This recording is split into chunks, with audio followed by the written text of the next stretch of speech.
Would you die for your kids? Would you take a bullet for them? Would you stand in front of a moving train to get your kid out of the way? And if you're keeping up with Carnival Cruise Lines and all that good stuff, you probably know the story of the dad who literally just jumped into the ocean. I don't know how high he actually was on that ship, but I saw the video. It was pretty darn high. I don't know if it was the top tier of that Carnival cruise ship, but he jumped off and went in after his 5-year-old daughter. Literally one of the most heroic things I think we've ever seen. And I think any man given the opportunity would literally take his own life for his kids so his kids could live. But my question to you is this, and my question to all my clients is this: would you live for your kids? Would you actually live your best life for your kids instead of just simply dying for them, taking a bullet for them, or jumping into the ice cold ocean to save them? And that's a question that I think all of us really, really need to consider, because I remember when I was younger and I was early in my dadhood journey, and I didn't think of things that way.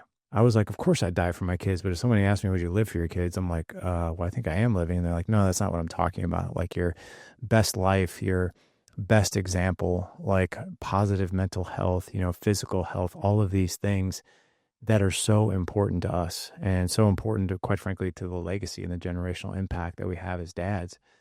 Gentlemen, what's going on? My name is Larry Hagner. I'm the founder of the Dad Edge podcast, this movement. I'm also the founder of the Dad Edge Alliance, which is our mastermind for dads who refuse to settle, our 9-to-5 guys. And then our boardroom, that's our elite brotherhood for business owners leading at the highest level. Gentlemen, welcome to today's podcast. And I'll tell you, your kids, they don't care if you have a six-pack or not. They don't care if you're like an ultra marathoner or not. But they do care about how you're showing up for them. And they do care about your leadership. And they do care about how connected you are to them. I think today's show is really going to shine a light on not just what it means to have optimal physical health, because we get that. We talk a lot about that in this show. But what it also means to lead by example and to lead our kids and to actually show them what good physical fitness looks like, but also leading our kids mentally and emotionally and showing them what good looks like. So today I have on Andrew Jax, and he is AKA the Six Pack Dad. He's an Australian natural bodybuilding champion. He is also a national head judge in the bodybuilding industry. He is also a father of 3 and the creator of Ditch the Dad Fat program, where he helps busy dads drop the weight, boost their energy, and get their edge back. And he actually does this without a ton of exercise, calorie counting. You don't necessarily have to give up beer and pizza either. In this episode, it's not just about fat loss, it's about fatherhood. Andrew breaks down why your health is a leadership issue, not just a vanity play. We're going to get into how this shapes your impact and how you show up as a dad, how your kids see you, and the silent example that we are handing down every single day. And in this episode, we're going to dive into why most men's bodies fall apart after marriage. This one was killer when he talked about that. Also, this one is a big one. The real cost of saying, I don't have time for this, meaning like I don't have time to take care of myself. He's also going to talk about the daily habits that build momentum without overhauling our entire life, and how our kids aren't just listening to what we are saying, they are watching us and what we do. Best lessons in life are caught, not taught. You guys have heard me say that. Plus, I've got a little accent envy with this guy. He's from Australia, so we have plenty of laughs, a few gut checks as well that might make you change how you lead yourself, and your family from the inside out. Gentlemen, enjoy today's podcast. You're going to love it. Andrew, what's up, man? Welcome to Dad Edge, dude. It's so good to have you here, brother. Great to be here, Larry. Looking forward to sharing some tips, some inspiration for all the dads out there. I've been a long-time listener, so it's good to be on the show. It's great to have you, man. And by the way, thank God my wife is not in earshot of you speaking, because she'd be like, ooh, who's that on the podcast? Well, it's funny that you Americans think that love our accent, but I just feel like it's a little bit rough, and the American accent's a little bit more refined. I don't know, man. We have kind of a melting pot of different accents depending on what part of the country you're in. If you go to the South, it's y'all, and you go up to Boston, it's you're in New York, you got the Northeastern. You go up north, you got the northern, like, Oh yeah, don't you know, So we sort of just like depending on where you are in the country. And by the way, like us Midwesterners, I'm from St. Louis, so we don't. It's weird, man. We don't even say wash, we say wash, and it's totally normal to us. We don't eat with a fork, we eat with a fork. We drive on Highway 44. Like it's weird, man. We throw in R's where they shouldn't be and A's where they shouldn't be. So it's like I don't know, man. It's like but whatever. Well, dude, I want to start here. Leadership. I've had a lot of guys on the podcast who are in the fitness space. And truth be told, the audience knows me over the past 10 years.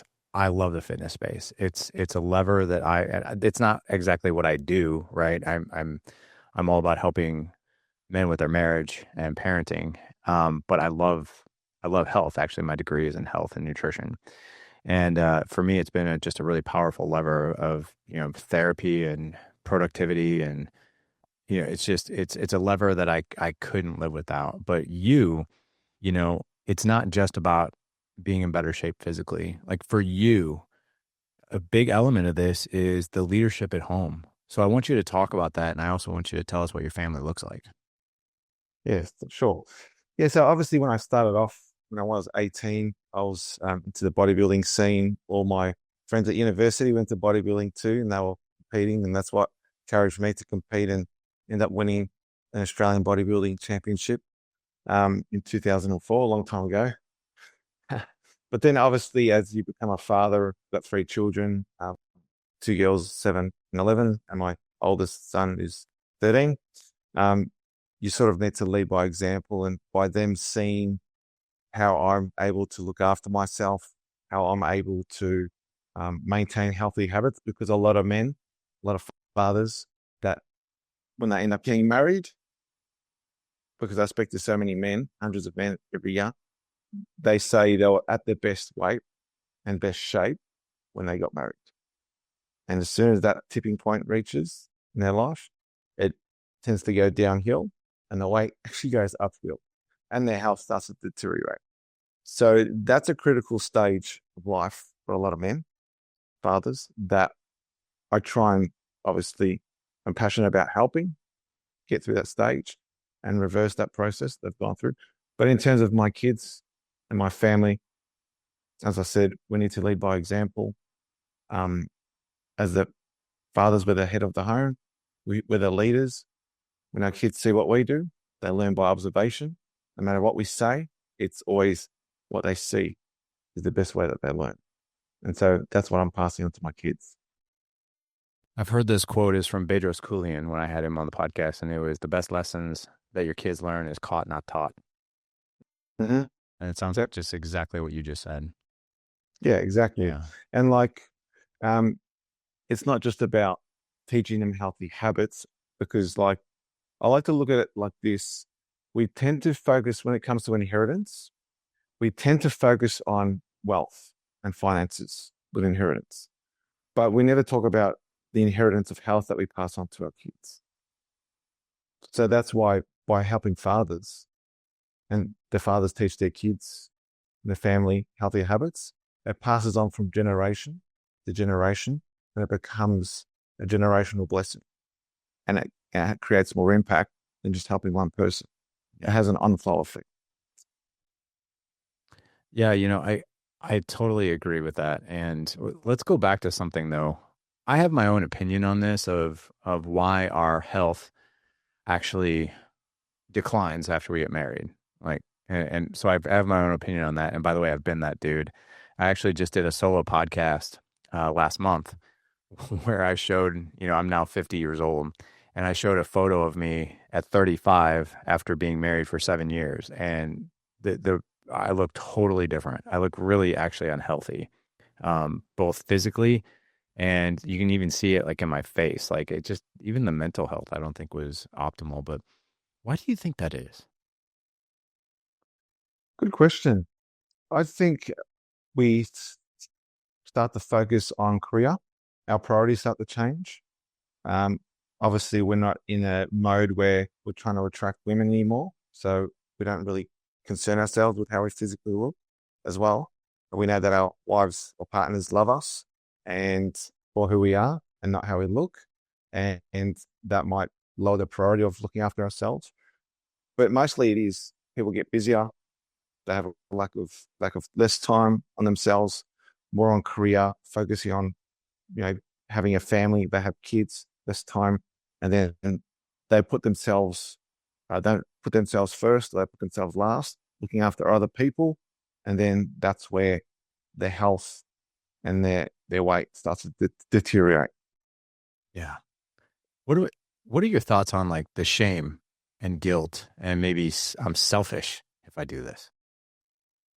Yeah, so I guess that can come in as well. And that's why I'm trying to educate people to say, look, it's a bit like that analogy where if you're in an aeroplane that's about to crash, you've Right. got to put on your mask first in order to help others. And so think about it this way.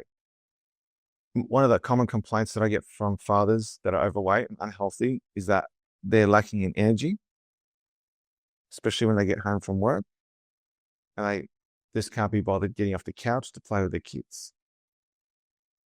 So you're actually having a negative effect on your kids because you're not available for them to play with them, to keep up with them, to play sports with them, to be involved with them. So really, you're not being selfish. You're actually helping everyone else around you. Yeah. Yeah. Yeah, I agree with you. You know, as you and I are talking, I'm dealing with a recovery of a ruptured patella tendon, you know, and so my activity with my kids is not what it used to be right now. And I always say it right now because I will get back there, no problem. But you know, it's gut wrenching for me when my kids come to me and be like, "Hey, can we go play basketball?" And I'm like, ugh, you know, there's that heaviness in me. I'm like, and when I first had this surgery done in the middle of May, I was like, I can't right now. We can do Legos, you know. And we're actually in the process of building a 5,000 piece Lego set right now. But I do things like I scale things with them. So like for instance, I'll throw the football with them, but unless they throw it right to me, I just let it go past me and then I just kind of like hobble over to go pick it up and throw it back, you know. Or if we're playing basketball, I'm the guy who as they do layups, I'll pass it to them, you know, or I'll stand right there and shoot with them, that kind of thing. But I can't really run around with them right now. And it's gut wrenching, man. It's almost like they look at you like you're fragile. And I don't like that at all, you know. What do you say to men who say I don't have time?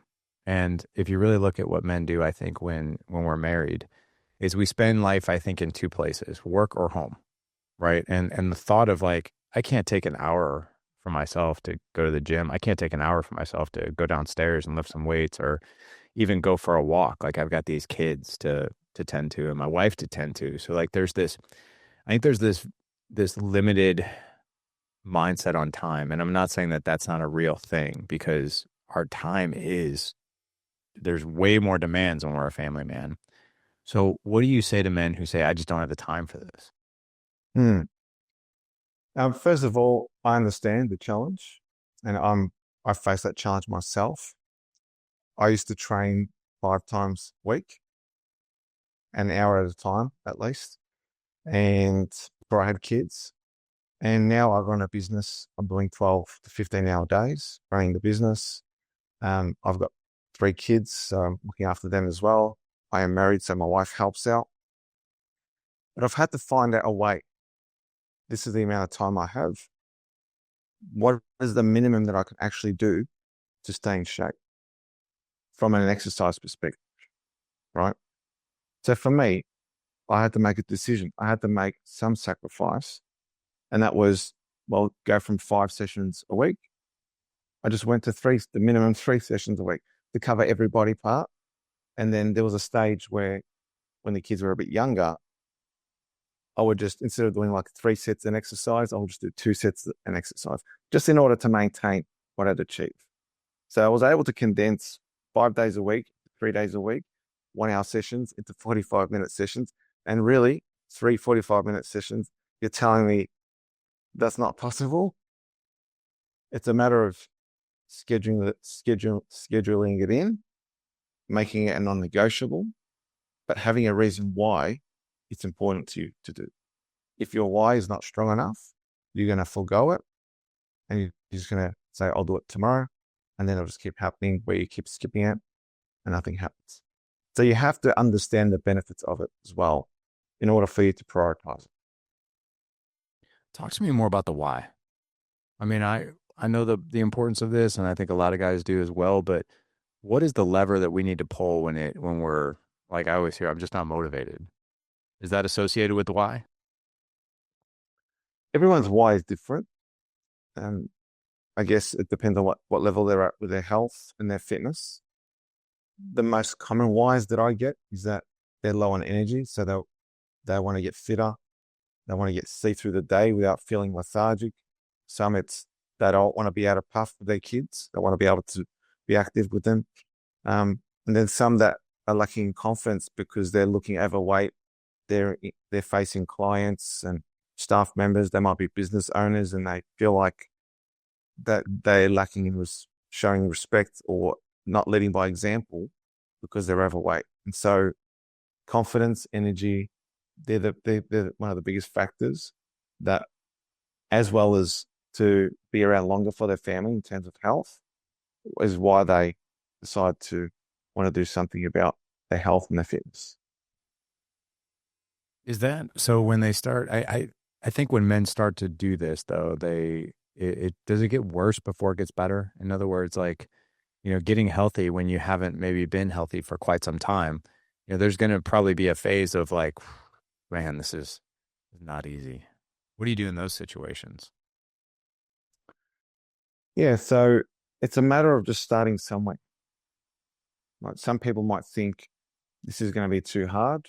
I have to go on a strict diet. I have to learn how to do this diet.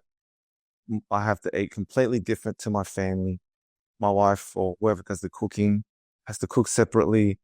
It's going to take time to prep my meals, to cook it all. And then I have to exercise on top of this. It just seems too hard. And then that's when they just keep delaying because they just get too busy. They neglect it. And it isn't until some red flags start coming up, i.e., from their doctor, they end up in hospital. That's when they like are forced to do something about it. But it does become harder as you get older, metabolism issues, injuries, and that sort of thing. So so with that, where we wait for a crisis, right, to start taking care of our health.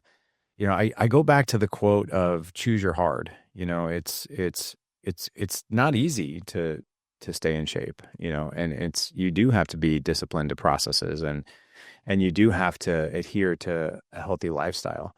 And that's difficult, right? But also so is being out of shape and being physically unable to keep up with your kids. I think also whether men like to admit it or not, there is a body image there, right? There's something like they're going to be less confident taking off their clothes in front of their wife if they don't feel great about themselves. And a lot of men don't want to admit that, say that out loud. I mean, I'll fully raise my hand and say, I don't like to look unhealthy naked in front of my wife. I don't even like to look unhealthy naked in front of the mirror, to be honest. Like it makes me really uncomfortable. So I think that there's a double-edged sword here, which is it's either way, either path you go is not going to be an easy one. It's just a matter of which one are you going to choose. What are your thoughts on that? Mm.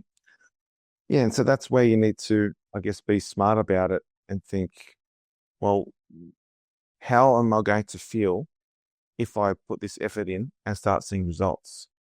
And that's why I take people through that process when they come to me. Like, let's say we help you lose those 30 pounds that you're carrying. What would that make you feel like? Just imagine that. What would that allow you to do? And by them picturing what is possible, that actually helps motivate them, right? I think that's one of the biggest switches. What do I want versus what am I sacrificing? If we focus on all the things that it's like this resistance or this depletion or I can't have or I can't indulge or I can't do this or I can't do that. Yeah, it doesn't become a very motivating thing. But if we start to chase and pursue, this, what can we do? when we're healthier, it becomes much more of an appealing journey, I think. What do you how do you actually help men like to get over this hump? So you've had several men, over 400 clients that have come through your program, busy dads, busy business owners. How have you been able to help people through that process? Yeah. So first of all, I understand what it's like to be a busy dad. So I've designed my program for busy men and busy dads. And so I've really stripped it back and made it simple as possible to follow. And all the men that come on my program within the first week, they've already gotten results. And they say, I can't believe how simple this is. And that's the thing, it doesn't have to be that hard because what I've designed the program based on basic nutritional principles that I've learned from my university days, which was many years ago, 25 years ago. I've taken those basic nutritional and health principles that I learned. I started applying them in my life since I was 20, and I'm 45 now, and I've been able to maintain a healthy weight ever since. Right. And so I devised it into a formula that I call the habit sustainability formula. Right. And because people that have known me over the years have seen how I've maintained a healthy weight all this time, they're baffled. Like, how do you do it? Teach me how. I want to know how. And so because I got so much demand from it, like, okay, well, let's put this into a program and let's spread this out to the world and help as many men as possible. But the way I do that is if anyone's interested, I get them on a call with me. I review what their diet, their habits, and their lifestyles like. I see what their goals are like, what their goals are. And then I identify exactly what are the things here, your habits, daily habits, that need to improve, that need to be optimized. It could be the meal portions, could be their meal choices, snacking, could be lack of sleep, hydration, alcohol, stress. We cover everything on that call. Once I identified things that need fixing, I'm like, if it fits in with what we do and how we can help them, I show them what it looks like, show them a pathway, give them accountability as well, because accountability is the biggest thing that people ask. Whenever I ask, what is it that you feel would help you succeed? Accountability, someone to report to, someone to check in. And it seems like that's the solution for busy men. Accountability.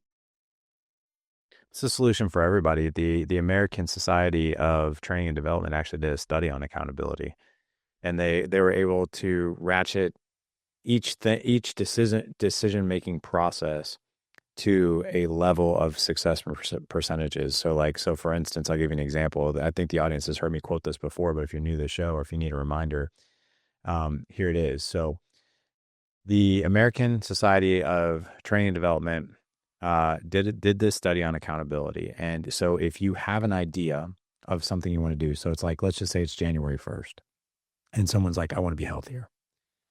You have a 10% success rate that you're going to be healthier by the end of the year or by a so said timeline or whatever, right? It ratchets up to 25% if you decide. So actively decide. So if you have the idea and then you decide, I'm going to do this. Okay. So 25%. 40% success rate if you decide how. Same as you. So it's like, okay, I have this idea. I've decided to do it and I'm going to start training 3 times a week and just eat healthier. So like still keeping it general. It goes up to 50% when we timestamp it. So if we say by April 1st, I will have lost 30 pounds by training 3 times a week and dialing in my diet to these macros, right? Now we got it, but it's still half failure rate. Here's the crazy thing. If you just go out publicly and not like, so if I go to my neighbor's door and I knock on his door and I'm like, hey, Dave, I have an idea to get healthier. By April 1st, I'm going to have lost 30 pounds and I'm going to do it this way. I now have a 65% success rate. Now, here's where the rubber really meets the road. If I have a weekly check-in with a coach, a mentor, or a group weekly, 95% success rate. So that weekly cadence of accountability is actually the deciding factor between an A plus on your report card and an absolute 90% failure rate if you just have the idea. It's been studied. It's crazy, right? But you see this probably in your program all the time. I do. And one thing I'll add to that is our cadence isn't weekly. Daily, right? Our cadence is Daily. I love it, man. That's how, I run groups myself. I run like high level, we call them special ops groups of masterminds, and it's daily accountability. Yeah. because a lot could happen in a week or Yeah. you wouldn't know. And so Yeah. you could have wasted a few days Yep. and gotten away with it. Yeah. And so that's why I tell guys that come to me, I say, there's other programs out there that typically 12-week programs that require you to exercise. They claim the same results as us. We do it in half the time without having to exercise. And it's attributed to the daily chicken. So let's talk about that. So I love this. So daily accountability with your program, game changer right there. Number two, you and I were talking about this very thing of basically, I actually hate calling it a diet. What if I just eat for my health, period, right? You and I are talking right now where I've been doing this recovery. And I'm very limited right now. I can't do steps. I was the guy who is walking 12,000, 15,000 steps a day. I was training my legs. I can't train really legs right now. And training upper body and eating healthy. But I was one of those guys that relied not solely, but I did rely a little bit on my steps to eat a little bit more, overindulge a little more when I wanted to. When the injury happened on May the 4th, I was like, okay, what's in my control here? Everything that goes in my mouth from a food perspective, hydration perspective, micronutrients, everything is going to be so dialed. Like I don't even drink coffee right now. I drink tea, tons of water, electrolytes, everything is about recovery. And I've been weighing myself and taking my body fat every single month. Now I have lost a little bit of muscle. I've lost about 7 pounds of muscle. I'm sure that's in my legs right now because I can't train legs. But my body fat has stayed sub 7% the entire time. Like you can still see my abs, you can still see my veins, you can still see all this stuff. And people have asked me, they're like, dude, how are you staying in shape right now? I'm like, man, all I have is diet right now. It's like that, and my supplements, like those are the levers I'm pulling right now. And I do what I can in the gym and my physical therapy. But I really really want you to talk about the importance of the nutrients that we take in and the food that we decide to eat. Sure. So, yeah. So what's unique about my methodology is that, or with my program, is that we actually don't even talk about exercise initially. And that is because number one, you actually don't need to exercise to lose weight, to lose fat. But also we shouldn't rely on it either. And I'll explain why. Because a lot of people get skeptical when I say no exercise required, and they're baffled. So I asked them the question, and I want to ask the people listening now, how many men do you know have been able to or are able to maintain a consistent exercise regime for their entire life? Not too terribly many for their entire life. Yeah. There's anomalies, but not many. Not many. There's a few freaks out there. So if we rely on exercise to lose weight and we can't do it consistently, well, I think we're doomed. And the reasons for that is it could be like the time excuse. It could, or people are traveling and they can't find a way to exercise, or they just don't do it. It could be a lack of motivation or discipline, or it just could be that as yourself, you're injured, you've got too much pain, or you might have undergone surgery. I had someone that underwent back surgery and couldn't exercise. And within the first 6 weeks of my program, through what I teach, he lost 12 kilos, which is about 25 pounds, right? No exercise. And so that's why we focus on the foundation first, which I classify as your default setting, the things that you're already doing by default. We need to fix those things first that you aren't doing optimally, such as your diet. But it's not just diet, because if you've got the best diet in the world and you're highly stressed and not getting enough sleep, your cortisol levels, which is a stress hormone, are going to be so elevated, it's going to actually inhibit your fat metabolism. And it's happened to me before. My diet was spot on, my exercise was spot on, and there was a stage in my life where I wasn't getting enough sleep, stress was high, and no matter what I did, I wasn't shedding fat. As soon as I got better sleep, as soon as the stress dropped, the fat just started coming off automatically. So these are all factors that you need to consider. It's not just diet and exercise. It's your holistic way of looking at your habits.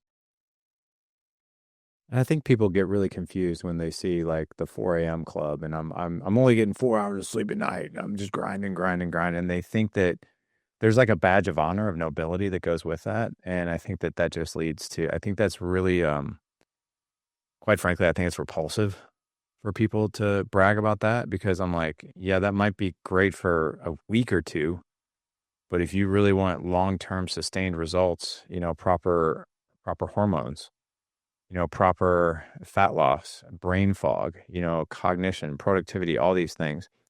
You look at, like my son, actually, he's getting ready to be a firefighter. And if you really look at the sleep cycles of those amazing men and a lot of their hormone levels, they're not optimal because their sleep is so disrupted. And, they're, they do one of the most important jobs on the planet, rescuing people, helping people. And these poor guys are struggling, physically, mentally, hormonally, emotionally, and they're not even giving, their central nervous system the rest it needs to recover from things like that, right? But I think it's dangerous to really promote like this. You'll sleep enough when you're dead. You only need 4 or 5 good hours. If you're not up at 4 a.m. doing your thing, then that you're not a man, right? I was a part of the 4 a.m. club for years, and I was actually fatter than I am now, way fatter. My body fat was way in the teens, and it wasn't until I started to allow myself more sleep, go to bed at a decent same time every night. I go to bed between 10:30 and 11. I'm up at 6:05 every morning. I know that sounds like a really odd number, but it's a number that but usually these days I actually get up about 30 minutes before my alarm. So I'm usually up about 5:30, but I usually log, a good, I would say on average, 7 hours when I was only getting 5.5. And that 90-minute difference has made a tremendous impact. And then on the weekends, like if I'm very exhausted, like if I'm tremendously exhausted, I will allow myself a little bit more sleep, like maybe get a one night of 9 hours. And I feel like an entirely different human being, just with that one sort of catch up. But I know that that's not ideal. Like really ideal is, 10 to 6 or 9:30 to 5:30, something like that. But I love how you take all of these things in consideration. Um, One other thing I want to ask you about is I want to get a little bit more dialed to the habits and the macros. So like, I think when people think I need to eat for a healthy lifestyle, they automatically think it's chicken breast, rice, and broccoli at every single meal. I can no longer drink alcohol. I can no longer have a piece of cake at my kid's birthday party. If we order a pizza on a Friday night, I got to do something else. And they just sort of view this as like it's a bland, horrible, restrictive diet for the rest of my life. And the story I'm telling myself, Andrew, without even knowing exactly how you go about this, is I don't think that's the way you approach it. Am I right? Yeah, you're right. So we could approach it that way and you will get great results, but I don't think it'll be something that you would enjoy or would be able to sustain for the long term. So that's why we have a moderate approach to this, where we're having, lean proteins, lean carbs. So we're not cutting out carbs, plenty of vegetables, still having your fruits, but also enjoying your weekend. So not having to give up your alcohol and not feeling like you're feeling sorry for yourself because you're sitting in the corner at a party, not able to touch any of the food.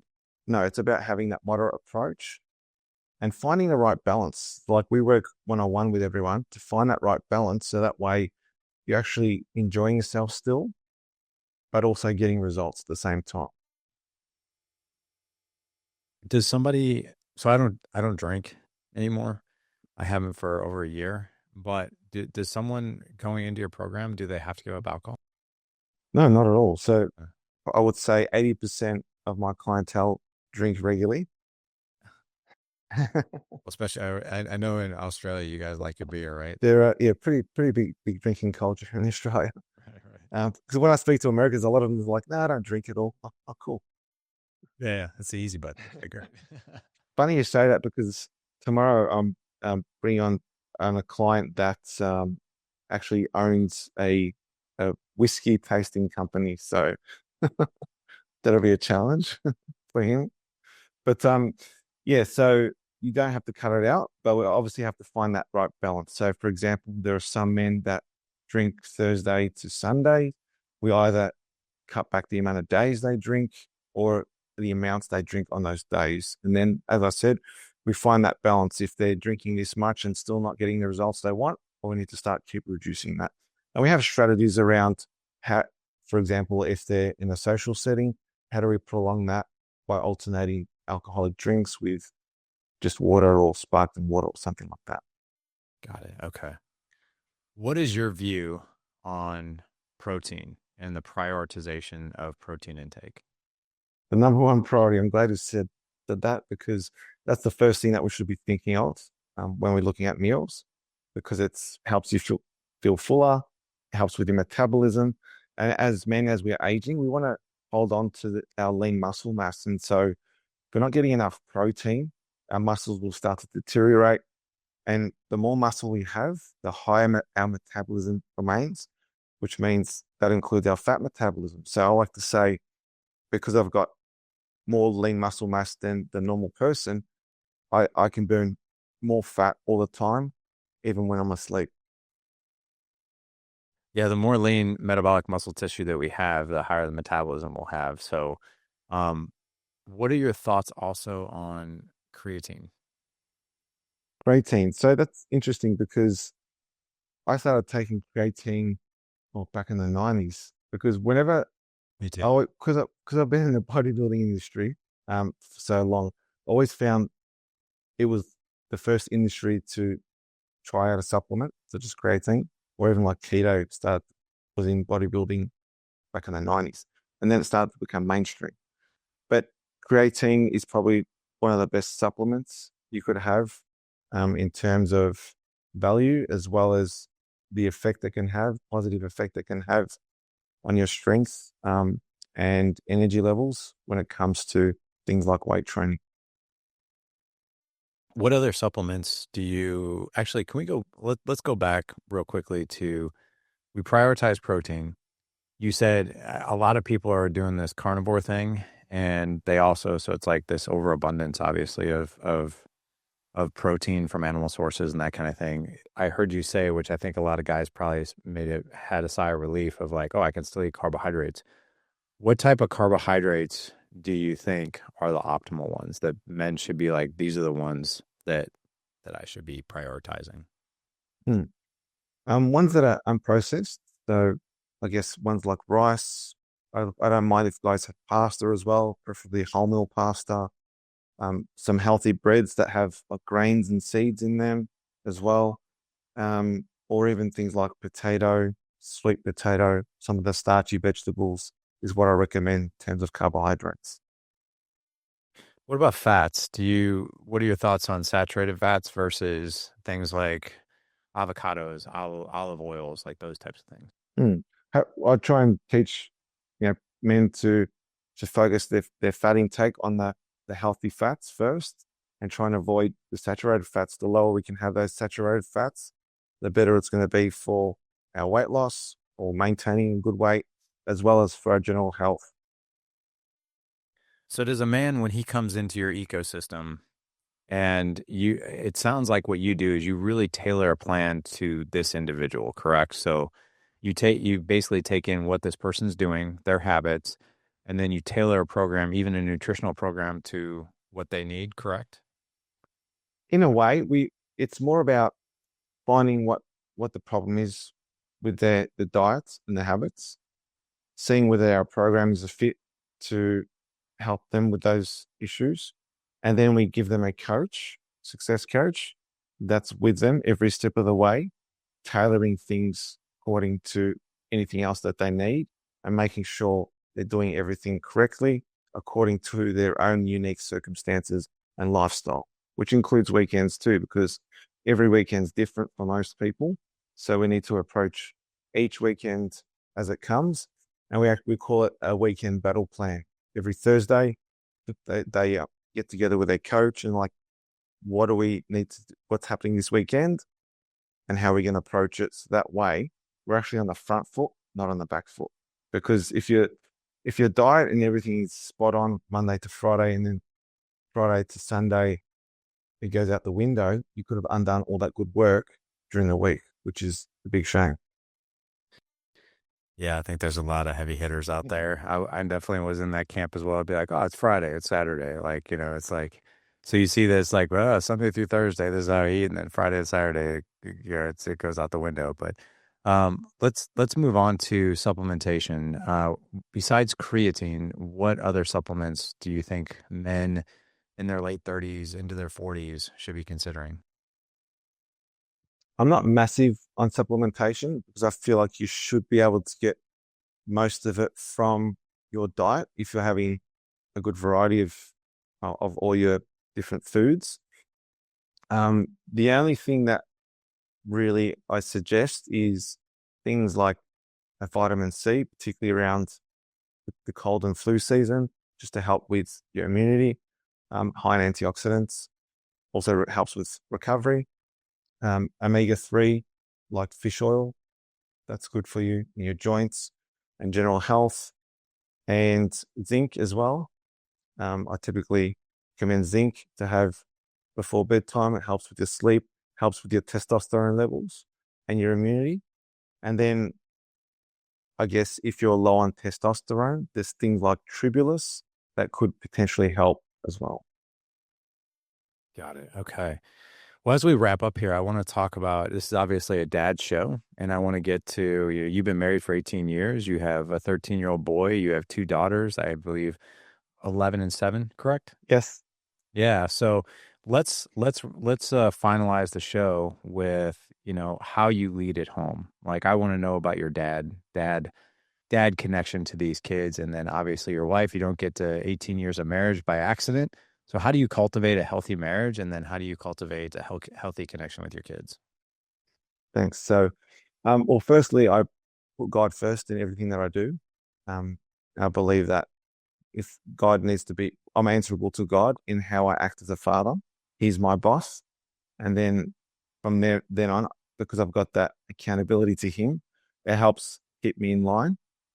Um, but it's the next step is obviously the relationship with my wife. And so I've learned over the years, particularly after the first 2 years of marriage, is that it's not about me. It's about me serving her rather than me demanding things from her. She'll just automatically want to reciprocate back naturally. So that's the way I've found we've had the most harmony in our marriage. I serve her without expecting anything in return, and she wants to give back to me. Very good. And then how do you go about your oldest son is 13, so we're right on the cusp of what I think a lot of people would say, oh, it's the crazy teenagers, right? How do you connect with your son in particular? Like how do you be a leader for him? And then how do you connect with your daughters and the differences there? Mm. Interesting phase that I'm going through because my son is going into his teens, so that's where he's developing his own identity. And so I've realized how important it is the preteen phase with they the way they develop themselves from what they see you do as well. And so he's becoming a lot like me, and he's unfortunately carrying some of my negative traits. So something I need to keep working on. But I guess it's a learning process for me as well. Um, so I try and beat it, show that I'm there for him. I try and allow him to find his own way, but also to show that I'm there to support him, that I love him, and try to, I guess, step on his toes, because the more you push, the more they step back. And so we've got to find that right balance. And that's him. That's his phase. In terms of the girls, I know I've heard a lot about if a father doesn't show their daughter's love through their words as well as physically, then they'll find someone else to get that love from.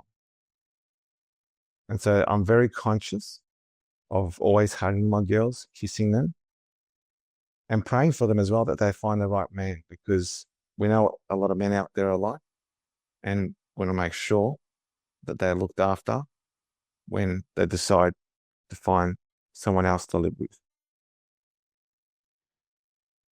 Well, brother, listen, I think we covered the plethora of things going on. And I've loved this podcast. So I want to point the guys in the direction of where you would like them to connect with you. So I'm mainly on YouTube and LinkedIn. If you look up Six Pack Dad Official on YouTube, the number 6. Otherwise, I've also got my own podcast where I release episodes every week. It's the Ditch the Dad Fat podcast. Also, if you want to learn more about how I help other men lose 10 to 35 pounds without exercise, counting calories, or having to give up their lifestyle, go to ditchthedadfat.com and you can access a video there that explains the process, and we can have a chat if you're interested. Or you can just get a free copy of my book. It's called Ditch the Dad Fat. It's an ebook. Normally sells on Amazon, but you guys can have it for free. And I'll put the link in the description for you guys to look at that and have a read if you like. Awesome, man. Well, I'll tell you what, guys, we'll have all the links in the show notes. All you'll have to do is go to thedadedge.com/538 for this show. Again, thedadedge.com/538 for this show. Andrew, thank you so much for coming on, man. You clarified a lot of things. A few things that I just want to highlight. I love the fact that you individualize this, and then the daily accountability, dude, game changer. I've seen that in my own community, in my own groups. The daily accountability, if I can only talk, the daily accountability is absolutely, I think, the silver lining there. So I love what you're doing, man, and I wish you all the best. Thanks for having me, Larry, and thanks everyone for listening. Looking forward to hearing from you guys. Take care and God bless. You bet. Gentlemen, like I said, head on over to thedadedge.com/538 for this show. Again, thedadedge.com/538. Go out, live legendary. Take care.